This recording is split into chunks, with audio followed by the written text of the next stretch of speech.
Today we celebrate the memorial of Saint Benedict Abbot,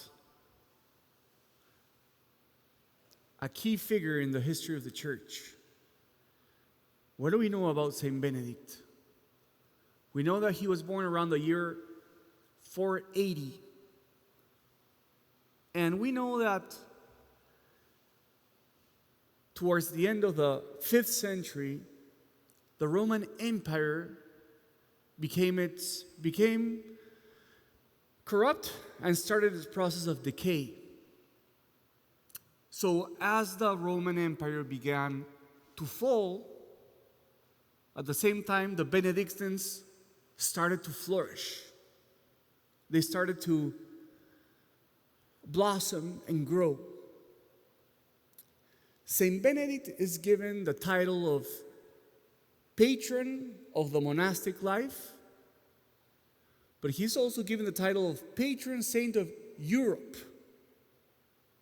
Why would the church give Saint Benedict the title of patron saint of Europe? And the reason is very simple.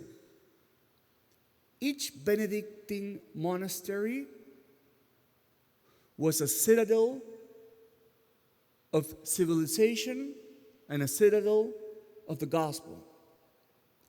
In each Benedictine monastery, in the midst of the decay of the Roman Empire, they would teach their monks and those around the monastery to write, to sing, to cultivate the land, to preserve the writings of the ancient world.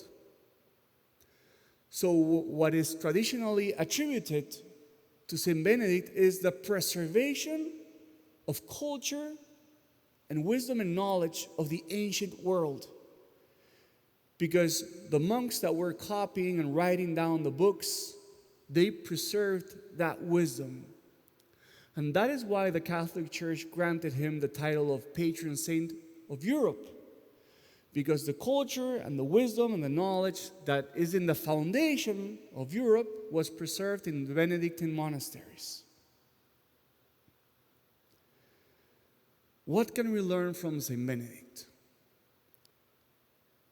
One of his first biographers was Saint Gregory the Great, who was later Pope, but first a Benedictine monk. And Saint Gregory the Great, in his beautiful biography of Saint Benedict, he says that Benedict loved silence and solitude.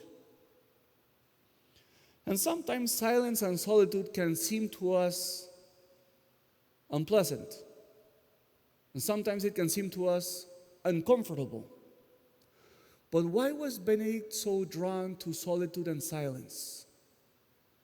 Because Benedict found that God could fill the space of silence and solitude. And although each one of us, or neither of us, is called to be a monk, I think we're called to imitate the love of silence and solitude.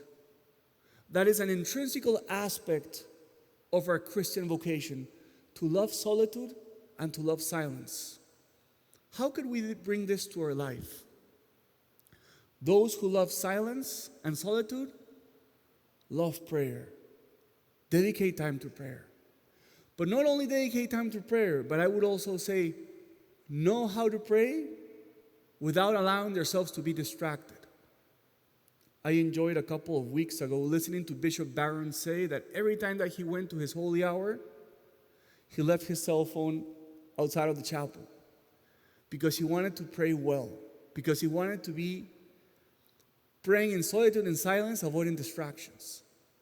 I think that those who love solitude and silence also try to feel or enjoy more the presence of God. So let me finish with this. In what way could you love more silence and solitude? In what way are you allowing too much noise, too much entertainment to fill your life?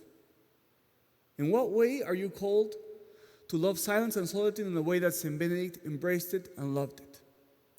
Let us call today on his intercession, and let us ask him that he would be for us, like he's been for so many centuries, a master of spirituality, a master of love for silence and solitude.